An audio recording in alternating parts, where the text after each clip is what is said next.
Welcome to our latest episode from the National Leaderology Association. Today, we have a continuation from our previous episode of building resilience and emotional intelligence in leadership.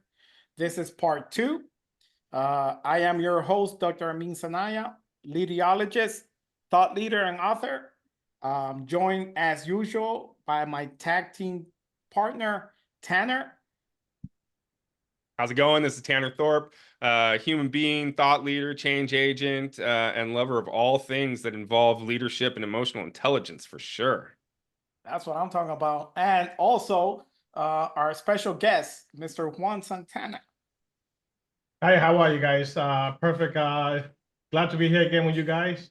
IT professional, husband, father, grandfather, mentor, professor,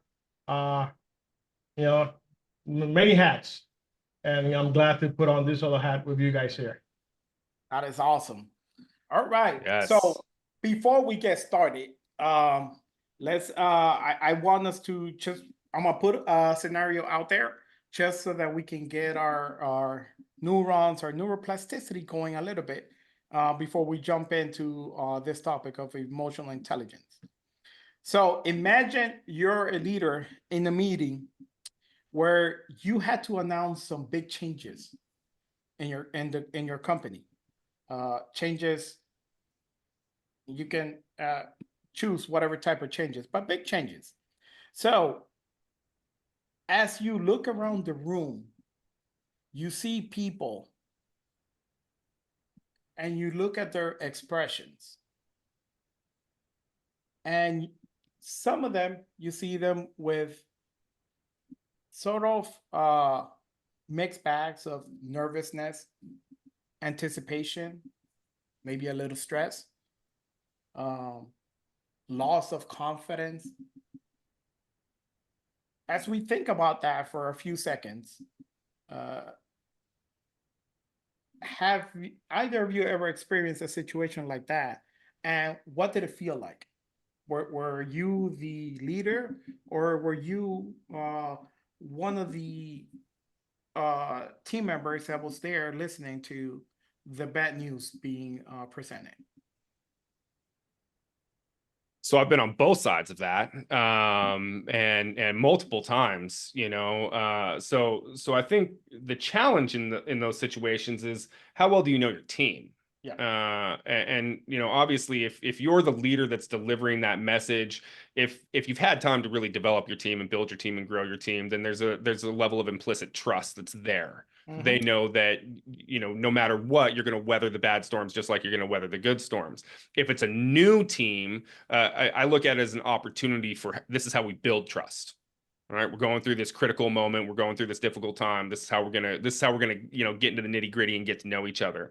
Being on the opposite side of it and being the recipient of the bad news or the difficult news, it's resiliency is a muscle. You have to flex it. You have to exercise it. You have to grow it. You have to manage it. And sometimes it hurts when you're growing it. Sometimes you're gonna stumble on it and you're gonna injure yourself, using the muscle metaphor. And you're gonna have to take time to recover from that. So I think there's a level of maturity that comes along with, how do you receive bad news? And whether we're talking about bad news in a leadership setting or a work setting, or just bad news in general, how do you process that? Because the way you process it in a work setting should be no different than how you process it in a true life setting. Do you have good, healthy coping mechanisms and how you work through things?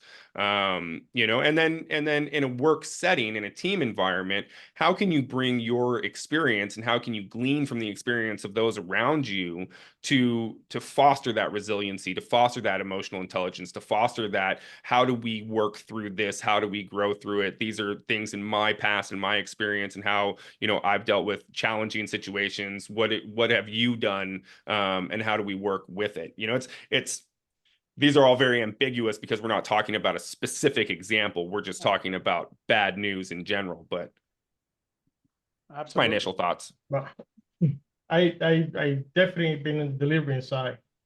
And I think it all comes down to how you deliver the news. I was in a situation where there was a 5-year plan to really read down about, I'm an IT guy, to retire the one application that my team was responsible for maintaining, supporting, everything that had to do with that one particular part of the business. We were the only one that was supported, and it was being replaced. Right? As soon as you give that news, what people are going to start thinking? No, the application's been replaced. What's going to happen to me? That means I'm out of a job. So, so I sat down with the team, explained it, and we put together, a 5-year plan. This is not going to happen overnight. You can't get in place overnight, but let's build and get you guys, involved in other things that will keep you in the company. Let's get you involved in other things and show, management that you're capable of more than what you're doing right now.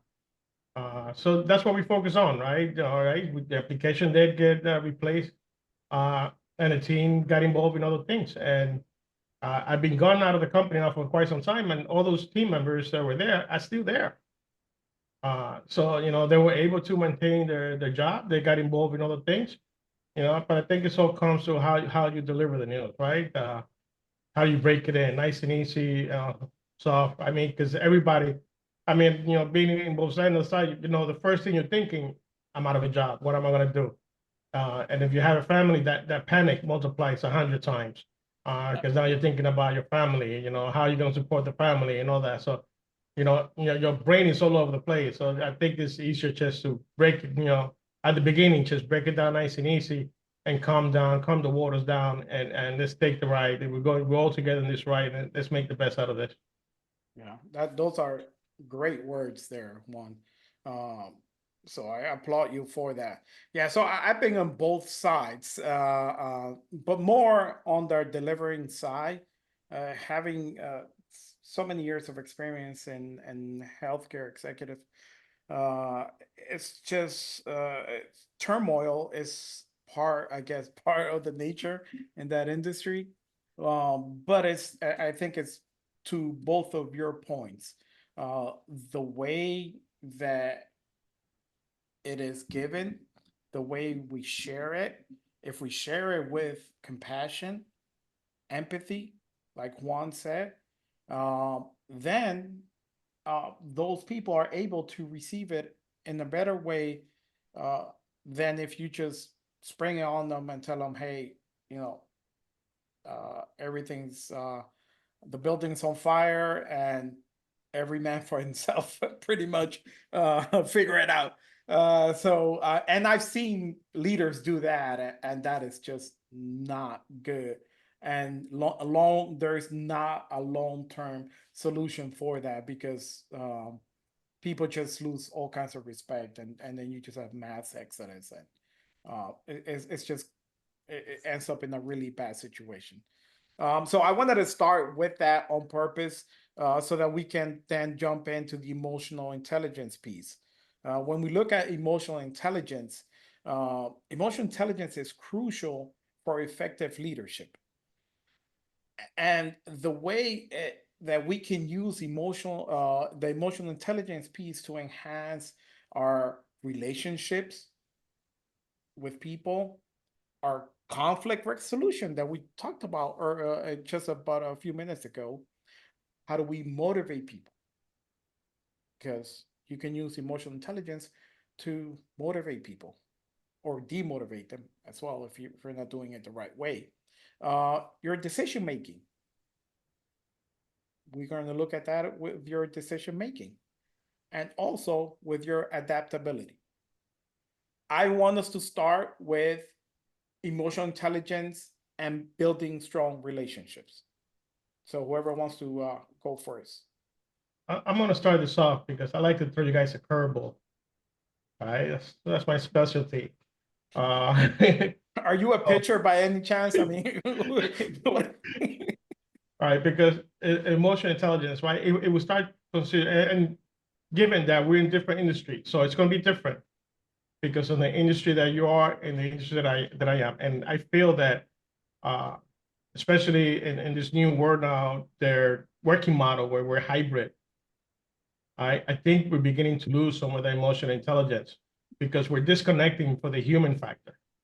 Now you're seeing people through screens, or sometimes most people don't even turn the cameras on, and we're getting disconnected. I know you guys don't have that flexibility to be remote. Being in the healthcare, you have to be present there. Uh, in the healthcare industry, even though we have Zoom, doctor's appointment nowadays, I don't know how that works out. But I think we're getting a little bit disconnected when it comes to emotional intelligence. Just for the fact that we're losing that connection and that contact. And I see that a lot also in my teaching, in my classes where I am teaching, virtually, and I'm losing that connection with the students. I love their classroom environment. I love that connection with the student. Be able to see how they're reacting to the class, and how they're receiving it. And I'm not able to see that anymore in the virtual environment. Nobody wants to turn the camera, and when they turn on the microphone, all you hear is noise in the background. So I think that this new working model, hybrid, we're beginning to lose some of that emotional intelligence. And then the question is, how are we going to create those leaders for the future? Woo. Go ahead, TT. I see your mind really wondering. I have a lot of thoughts on that because I'm actually writing a paper on that. Yeah, the question then becomes, how do you connect efficiently in a virtual world?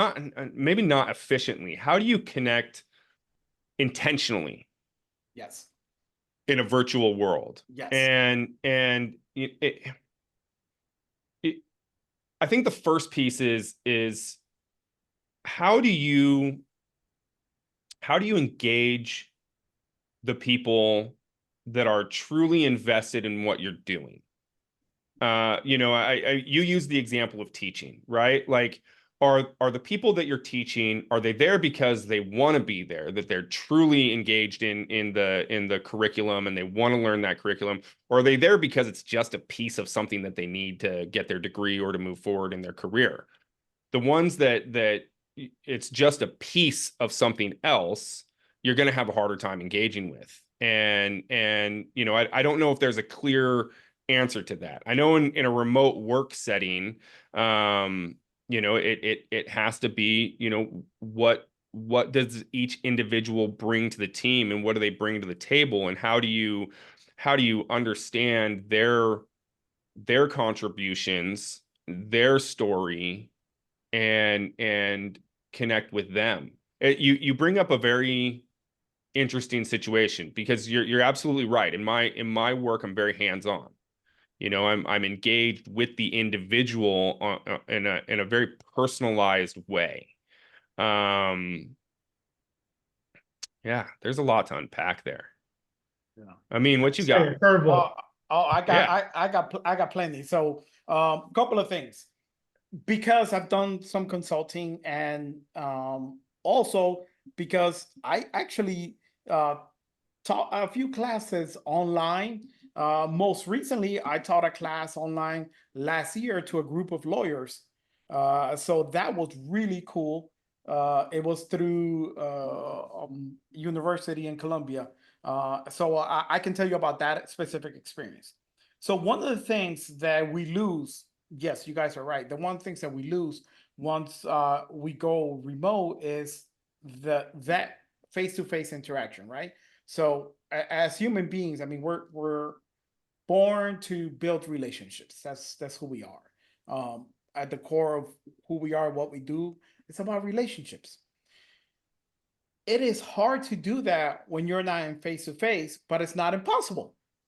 So I love the word that you use, Tanner, at the beginning of when you were discussing intentional, being intentional. So there's a few things that we can do to make sure that we still are able to build those relationships. So we have to be intentional about having regular check-ins. Have regular check-ins with your teams that are working remote that require them to have the camera on, require them to participate. And how do you do that? having exercises that everyone will need to either answer a question or do a group project within that touch point. So you have to have those regular touch points. That is very, very important to that. The other piece to that is that when you have that camera on, you can see, like, we can look at each other right this second and see, I can see the nonverbal cues. So that is important as well as the leader when you have your team in a Zoom environment or Teams, whatever that may look like. Um, you are being intentional looking at each person and their nonverbal cues, because that tells you a lot whether the person is, one, understanding what you're speaking of, two is, are they present? You can tell if they're present or not. But also you can use that to have breakout rooms within your session, and you have two people that can collaborate together, and there you go. But again, camera on, where they're talking, they're having the dialogue back and forth. And is it easy? No. Is it impossible? Absolutely not. You just have to be intentional about doing the little things that make sense. Now, going to the teaching piece, what I did was when I was teaching this group of soon to be lawyers, they're lawyers now, I'm sure, because they were, I think, last year, was that I had the class was it was 2 days, 4 hours each. So it's a big workshop. And what I did was every 45 minutes, I had an exercise. So we did exercises every 45 minutes. So it's not just me speaking for this long amount of time, nobody's paying attention. But we did exercises where everyone had to participate. That makes you be involved. You have to pay attention. And they had to do that in order to pass the workshop, for me to give them a passing grade. They had to participate and get a good score. And these people were, ooh, they wanted, they're looking for the top scores. So that was really cool. So that, for sure, I can tell you, if you do those few things, that will make a difference in the remote world, because that's not going away. Yeah. No, that's not going away. Yeah, I as you were talking about it, I was reminded of, so during the pandemic, I went through a coaching program to get my coaching certification. And it was through a school called Journey, which is now called Lumia. But one of the key things that they did was exactly what you were talking about. One, you always had to have your screen on. Whenever you were in a group setting, class setting, you always had to have your screen on. So again, you could see the nonverbal cues, and you knew who was engaged and who wasn't. But the breakout rooms and the activities that they would do varied enough that it would touch on everybody's different learning modality, right? Like yeah, I mean, because if it was just the same type of exercise every time, you're only appealing to a certain demographic in who you're trying to reach. But I agree, the virtual world, the remote, it's not going away. It's and the biggest companies are really embracing it. Yeah, they'd like to have you come into the office a couple days a week, but for the most part, they recognize that they're getting better results out of their team when their team feels like they have a better work-life balance. They're not, that Sunday night anxiety type of thing. Yeah. The true professionals, I mean, a study has shown, and I'm sorry, Juan, I'll give it back to you. Studies have shown true professionals actually thrive in remote work. So if you're able to do that, companies are going to do that because they're getting 40-50% more production than they would if they were in an office setting. Like, what are we talking about? Go ahead, Juan. Yeah, you're right. I mean, in the virtual environment, we do tend to work longer hours. I do believe that I mean, and we saw that during COVID, that you were missing out on those water cooler conversation, those offsite conversations that happen when you have a quick discussion with somebody, where you're struggling with something. and you just run into somebody down the hallway, so, you know, and then you have that clash of conversation. So that I think that's impacted. I mean, we might, one of my teams, and I do this now with one of my teams where, and I think I mentioned this in our last session, or previous section, where I required, you know, at least one day a month where we turn the cameras on and we don't discuss anything work related. There's no project discussion, there's not discussion, it's just a social call. Just to try to keep that connection on and also get to know. So the next thing I'm going to implement with the team, I'm going to do a 10 lens exercise with them where, you know, everybody will get an opportunity to present the 10 lenses and just, you know, to get to know everybody a little bit more. Because, you know, we work with people, but we never get to know who they really are. And this is something that is to me is very important to know the person. So when it comes to emotional intelligence, for me, it's key. And I say this because, you know, I work with a man, I travel with a gentleman. We went to London, we went to Switzerland, we traveled in projects together, we've been on planes together. And only when he passed away, I knew that, you know, he was one of 10 cadets that actually marched during the JFK inauguration and also marched during the JFK funeral. Wow. And to know that only after he passed away, to me, it's like, you know, I sat next to this man for so many years, you know, and now I'm learning this about him. So Yeah. we're not communicating, we're not talking to each other.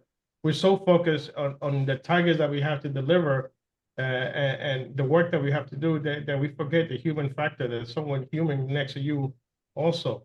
And I think we need to take time to get to know the person.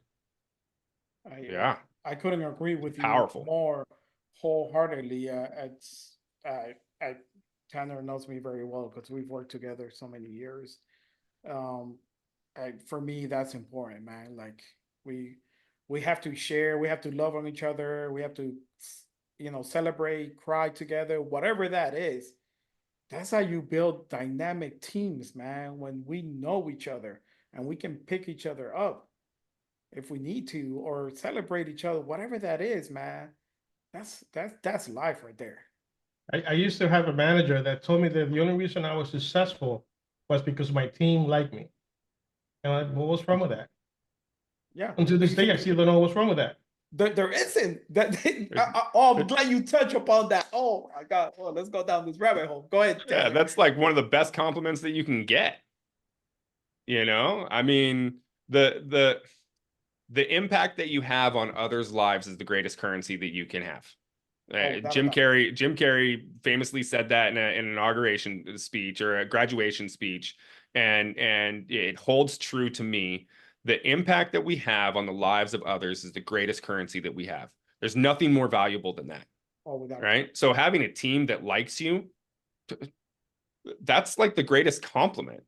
You know, I mean, I don't want awards and trophies or anything like that. You know, at the end of my days, I want to know that I had a positive impact on the lives of those around me. Every day. That's it. Every day. That and that's what life is about. Ultimately, yes, I mean, we all have a professional jobs because we have to take care of our families, obviously, and everything that comes with it. But I mean, what the only thing that you can take with you at the end of the day is the memories you create with the people surrounding you. 100%. That's the only thing you can take with you. And I'll just touch upon this real quick. I struggle a lot recently because of an event that happened, and you know, and people looked at me like, "Are you okay? You're gonna be okay?" Yeah, I'm gonna be fine. It's just I for the life of me, I will never accept when people hurt people I love. It's just amen. Yeah, I'm not okay with that. See, I'm not okay with that, and I will never be okay with that. and you shouldn't be. How about that? No. Yeah. All right, let's go to our. I've got it. So real quick, I've got a thing that's right above me, and it's in my uncle's house. He has it a really beautiful one. I've always loved it. And one year my cousin asked me what I wanted for Christmas, and I said I want a plaque like what your uncle has. And it says, "Thoughts become words, words become action, action becomes character, character is everything." Character is everything. And our thoughts directly feed into our character. And just like the two of you lovely gentlemen, I'm not going to let anyone hurt the people that I love and be okay with it. Yeah. Just not. Sorry. I'm gonna what's wrong will always be wrong. And Yep. what's right will always be right. And I'm never going to feel bad for doing what's right or believing for what's right and fighting for what's right. Yep. Amen to that. All right. So our second word, enhanced communication. So enhanced communication with emotional intelligence, when you look at that, those two several words, leaders with high emotional intelligence are able to communicate effectively, most than other people, because they have that level of maturity, being able to have a high EQ. Let's talk a little bit about that before we go to the next word. So who wants to touch upon communication and emotional intelligence? So I want to jump in on it real quick because I was part of a podcast over the weekend. Excuse me. And we were talking about empathy and using it as a tool with emotional intelligence. And one of the gentlemen that was on the podcast, he was talking about positive behavioral manipulation. Ooh, yes. And we often think of manipulation as a bad word, right? It's used as, we're trying to get somebody to do something that they wouldn't normally do on their own. But when you're talking about emotional intelligence and how you show up authentically and the way you communicate with others through your emotional intelligence and your character and who you are, it gives you the opportunity for positive behavioral manipulation, which is a good thing. If you can positively influence somebody and manipulate their behavior to get the results that you want, that you need out of a team dynamic and a work dynamic, I think that's a very positive thing. And I think I think it's a strength that up until he mentioned it the other day, I hadn't even thought about it, because in my mind, I think of manipulation as a bad thing. Yeah. But positive behavior and manipulation is a good thing that is a benefit of having strong emotional intelligence and being an effective communicator. Oh, without a doubt, high EQ right there. Go ahead, Juan. I'll give you another story because I have a lot of stories. So I one of my jobs, I was working with a manager, and we had just relocated office. So corporate world, relocated. You got to get a moving company. They only do whatever it says in the work order they get. That's it. They're not going to deviate from that. And she needed something to be shifted around, and she came to me and says, I need a favor. I need something shifted around. And if I ask, it's not going to get done. But you have a gift to get people to do things they normally wouldn't do. Can you go and ask the guy to see if they can do it? And yeah, 2 minutes later, the guys were moving the stuff around. And she says, how the hell? She's like, how did you manage to get that done? And says, I just asked them. But what happened is that the night before, when they came to pack the office, one of the guys was looking for change to buy a soda can. And I didn't have change to give him, but I had enough to give him so he could get his soda can. I said, here's his $2, go get your soda can. No, can you change me the $5? I says, I don't have change. Well, don't worry about it. Take the $2, buy your soda can. So that same guy was there in the morning moving stuff around. So when I went to him and asked for that favor, gladly. He remembers, oh, this is the guy from last night. He's a nice guy. Sure, we can move it for you. Imagine that. Imagine that. Imagine that. Being kind to somebody pays dividends. Imagine that. Yeah, it's so important that we can speak about that for days. Let's go to the next word. This is actually two words: inspiring and motivating. So emotional intelligence helps leaders inspire and motivate their teams. When you are able to do that, and the reason why you're able to do that when you have a high EQ is because these leaders that have high EQ are able to recognize and respond to their team's emotional needs. When you're able to, when you know your people, you're able to recognize their emotional needs and you provide that support, that environment, that encouragement. Mhm. Those, go ahead, Juan. Even just last week, I had a meeting, and the first thing I said to this person is, "This is the last time you schedule this meeting this late." It was 3:30 in the afternoon. It was 2 o'clock in the morning for her. I says, "I really don't care how urgent it is. It's not that urgent. Mhm. I prefer for her to get a good night's sleep, to stay up to 2 o'clock in the morning to discuss stuff, and we could discuss it in the morning, or we could discuss it at a different time." Uh, but I mean, if I keep encouraging that, one, that person is going to get burned out.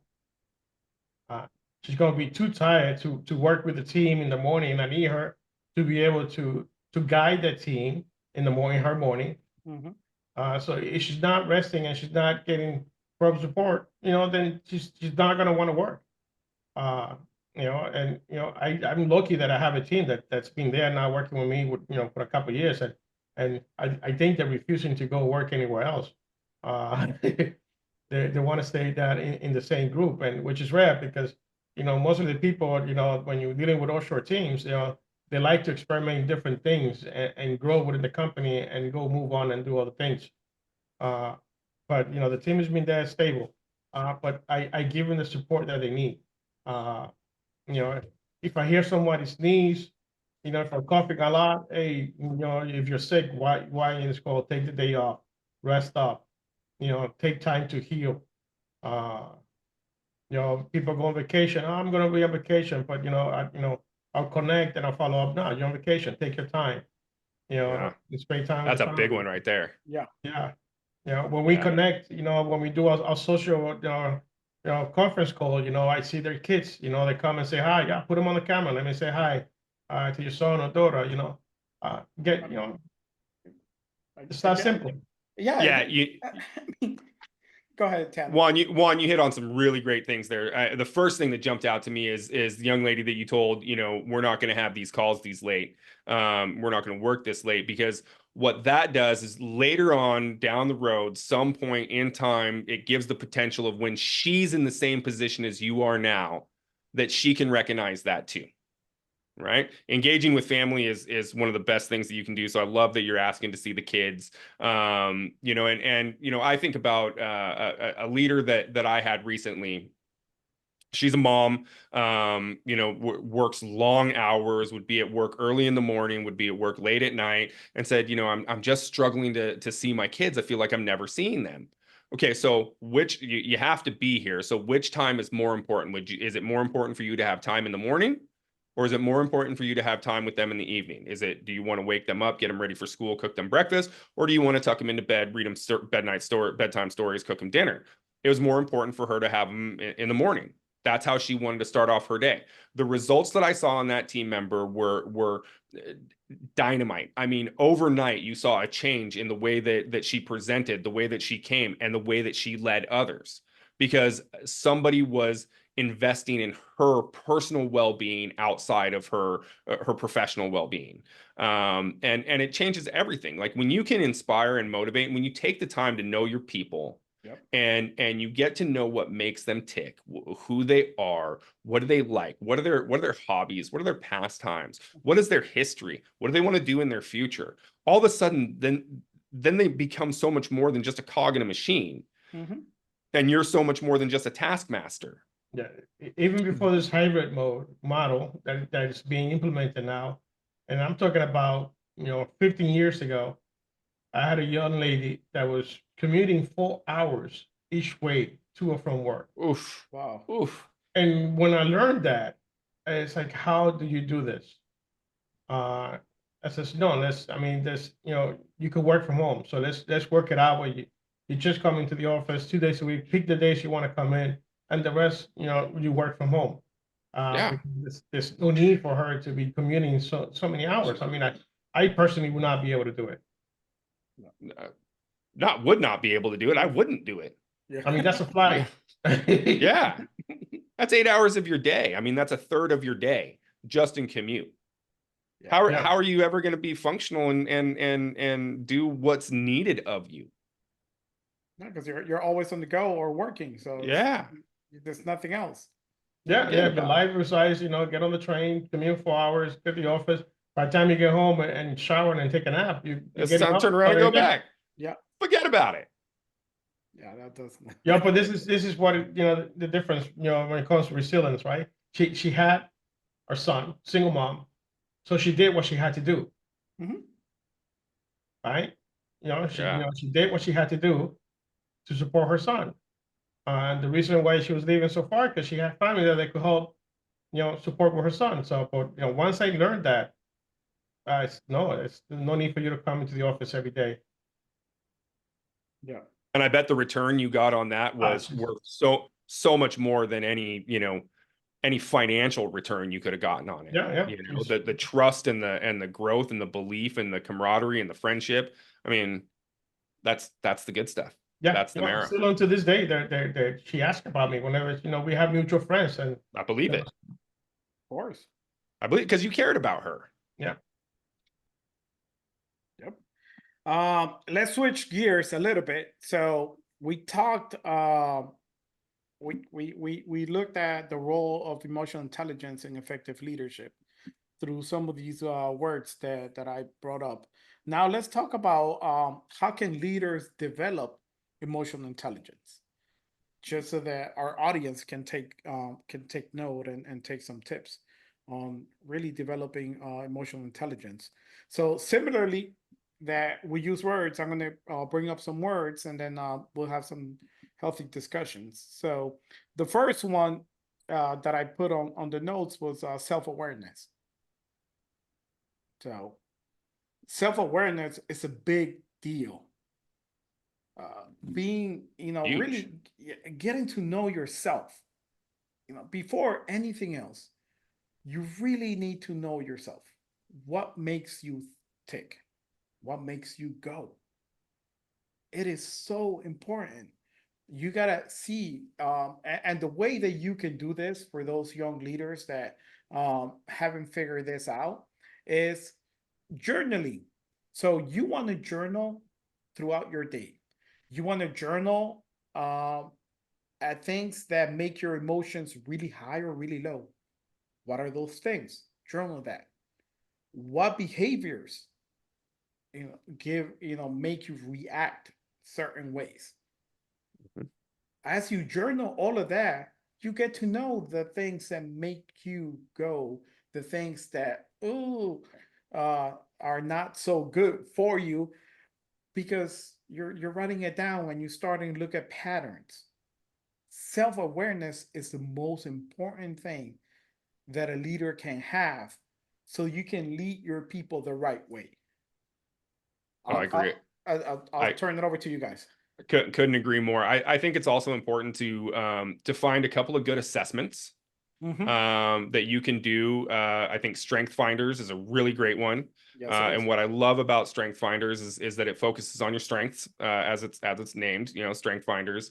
And the idea behind that is we spend so much time trying to work on our weaknesses that we never really focus on our core strengths. So I think Strength Finders is a great one.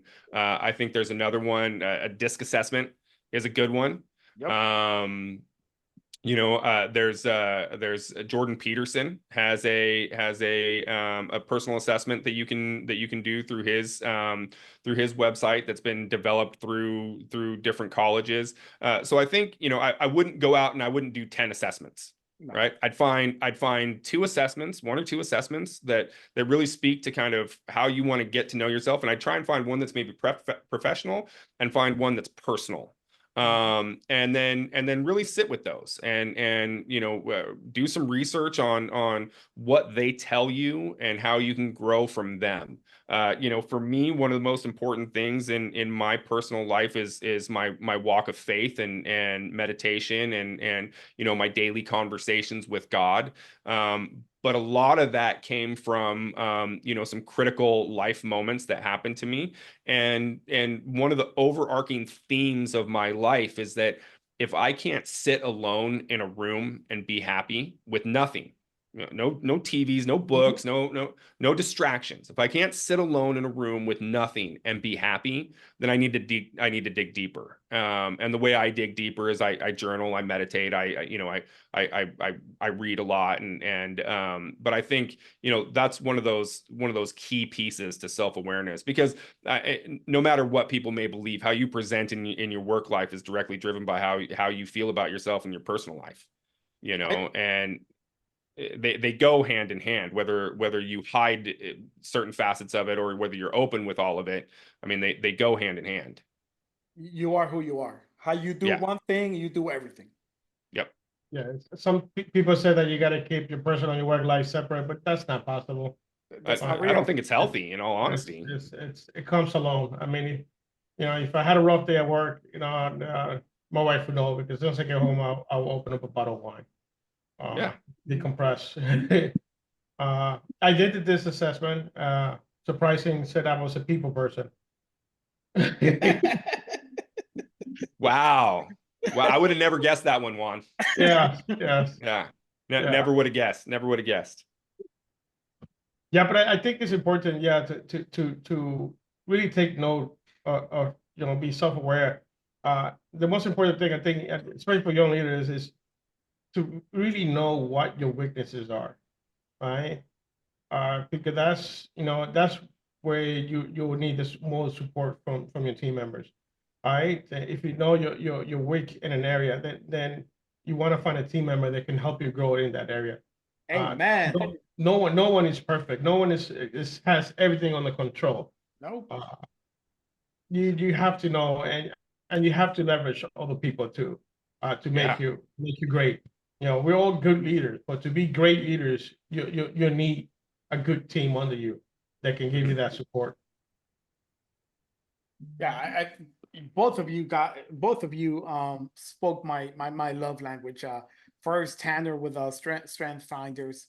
I'm all about that, man. Like, people and the majority of our are in our society, these organizations that just continue to use these antiquated performance evaluation tools. And usually, what is your plan for next year? What are the areas that you're going to improve on? Why are we focusing on the areas that we're not good at? I'm sorry, like Juan said, no one is perfect. There is things that I will never be great at. That's just a reality. So stop focusing on the things that you're not good at that you have to fix. No, focus on the stuff that you're good at and make them great. Yes. Yep. And then, like Juan said, get you a team that can complement the areas that you're not good at. That's how you win. 100%. All right. Next. The word that we were speaking about this weekend, empathy. Empathy is I mean, it just goes hand in hand with emotional intelligence. You want to develop your emotional intelligence, gotta look at empathy. You gotta see, how are you working with your teams, presenting with your teams in a way where you're active listening, you're truly listening to what they're saying, asking open-ended questions. You want to get to know them, feel what they feel. Because if you can do that, guess what? You're going to lead them the right way. Showing genuine interest in your teams. Just like the examples that Juan has been sharing with us today. Like that's the stuff that will help you really develop your emotional intelligence. Yeah. Yeah, I mentioned it this weekend on the podcast. The CEO of Microsoft said that the one key trait that determines whether people are successful or not is empathy. It's the one guiding, uniting trait that if you have empathy, you have a capacity to be successful. If you do not have empathy, you do not have the capacity to be successful, to be truly successful. I think empathy, it's become such a buzzword over the past, 2 decades. But the reality is, yes, leaders need to provide direction and vision, but leaders don't need to lead from the front. They need to lead from the side, right? We need to walk side by side with our teams. And the way that we do that is truly recognizing who they are, and getting to know them, just like you mentioned, Doctor. I mean, by Juan's examples, getting to know them as the people that they are develops them and develops the resilience between all of you to be able to weather the difficult storms, to be able to climb the mountains and see the mountaintops and get to the peaks. So yeah, empathy is I mean, it is the most important human trait that we could have in dealing with one another. Yeah, and yeah, I agree. I mean, we did in the office, and I'm going to do it with my team, the 10 lenses. We did it once in a group where we went over the 10 lenses, and everybody presented their 10 views. And it brings the team together closer because you get to know the person a little bit more. Yeah. Not just about what they're working on and what the project and what the skill sets are. What are your soft skills? What do you like? What are you doing? When you get home. I mean, those are the things that really is going to make the difference. Yeah. Good stuff. Good stuff. That the last one that I want to bring up is and it's very similar to communication that we spoke about earlier. Social skills. Working on your social skills. You want to develop your emotional intelligence, you have to work on your social skills, the way you communicate. And the way you're going to communicate with your team members is going to be very different. You have to know them and see how they want to be communicated. Yeah. That's where you start growing your emotional intelligence. When you get to know them, now you communicate with them in the way they want to be communicated. It also Yeah. it also allows you one more point, Tanner, and I'll throw it to you. Is it also allows you to really look at how do you deal with conflict resolution, and I'll talk about that after you guys speak. Yeah, there was an organization that I was a part of years ago, and one of the things, and this has been kind of a lost art, one of the things that they did in the intake paperwork when you came on board with them was they had a little 5-questionnaire piece of paper, and it had to do with how do you like to be recognized? Do you like public praise? Do you like a thank you note? Do you like, this, that, or the other? It was 5 different things. It was a way for them to understand how do you like to be communicated with. And it's so powerful, because not everybody likes the shout outs. Not everybody likes not everybody wants a thank you note. Some people do want to be praised in public. And then as far as conflict resolution is concerned, I think one of the most important things that you can do with conflict resolution is make people talk it out. Oh yeah. It's so often it becomes a he said, she said. I just want to talk about somebody behind their back. I just want to share this information with you, but don't tell them I said it. For a long time, as a young leader, I didn't know how to handle that because I'm very direct, right? So like, why are you telling me? Go tell them. Yeah. But as I developed in my emotional maturity, one of the things that I would do is I would say, hold on just a second, and I would go grab the other person. Yeah. And right away, let's nip this in the bud. Yeah. Right Let's now. let's have this conversation. What's going on between the two of you? Right? Or if it's a bigger group, what's going on between this group? Everybody get around this table. Yep. We're gonna lock the door and throw the keys away until we find common ground. Doesn't mean that we're going to all agree, when we walk out of the room. And I think that's another healthy piece of it is Sure. recognizing that, you know, I'm not always going to agree with you for us to be able to come to terms on what is the best direction moving forward. Yeah. I like that. Going to the other topic on the social side, you know, I'm a worker. I'm a very social person, and not just with my team, with everybody. I walk around the building, and you know, I say hi and good morning to everybody. But if you work in the kitchen, whether if you're the person that's picking up the trash, whether if you're the person that work in maintenance, it doesn't matter what your role are. I'm talking to you. I'm saying hi. How you doing? How's your day? I'm talking with everybody. Uh, and you know, everybody. You know, I walk around, and you know, somebody is asking, "How come everybody knows you?" They don't know me, but you know, I when I see them in the morning, I have the business to say, "Good morning. Hey, how you doing?" And I stop and I start that early conversation. You know, and good morning. Two words. They're so powerful. So Yeah. powerful. It's unbelievable that you know not many people use it. Yeah. It doesn't take any time to be kind to somebody and say hello. So No. that's what I was going to say. Like being kind. Like what's wrong with that? That never goes out of style. Right. Yeah, and I have to say, with conflict resolution, that's one of my weak points. I'll be there. I'm not really good when it comes to you know addressing conflict, but I try my best.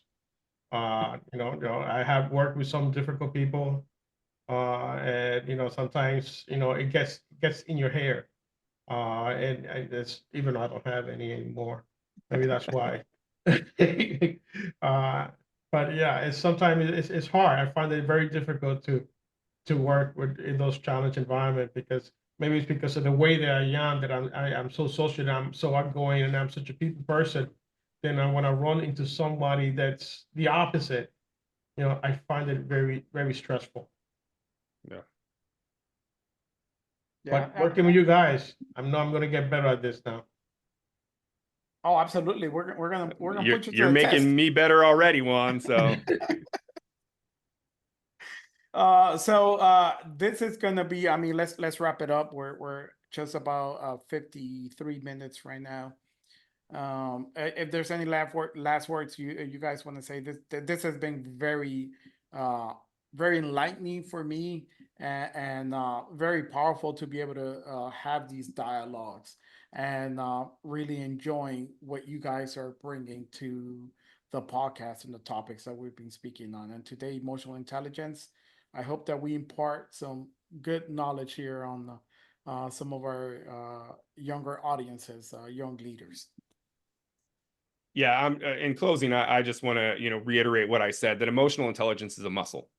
You know, you have to exercise it, you have to work it, you have to grow it, you have to practice it, you have to fail at it, you have to succeed at it. It's not something that just comes given. It's like excellence. Nobody's just excellent at anything right out the gate. You know, you have to work at it, but it will pay dividends time and time and time again, the more you can embrace it and learn to work with it.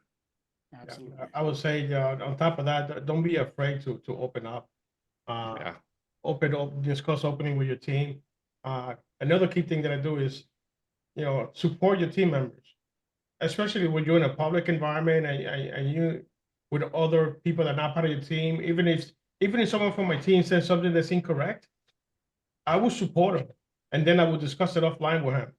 Yeah. But I will not stop him in the middle of the meeting and say, no, you're wrong. This is not the way. No. Okay. Yeah. I'll follow his lead, and then you know, we'll discuss it offline. But you know, I will support my team members, you know, regardless. And when they see that that they're wrong, and I was still there to support them, that goes a long way. So, you know, you have to be able to support. And you know, I was watching a movie, and it's an old movie, but you know, and I'm glad that you know that this emotional topic came in, emotional intelligence, and I have to say that the king of emotional intelligence has to be Captain Sully. I mean, when we talk about you know it's emotional Oh, stress, you know, come on, oh, this man, you know what he was able to accomplish, you know, in that time of window. I don't know how many people under Yeah. that stress able to put, what Captain Sully did. It's yeah. Wow, good stuff. Powerful. There. Good stuff. All right, so we'll see you guys on the next episode. Thank you, Juan. Thank you, Tanner. Have a good one. Thank you guys. Thank you guys.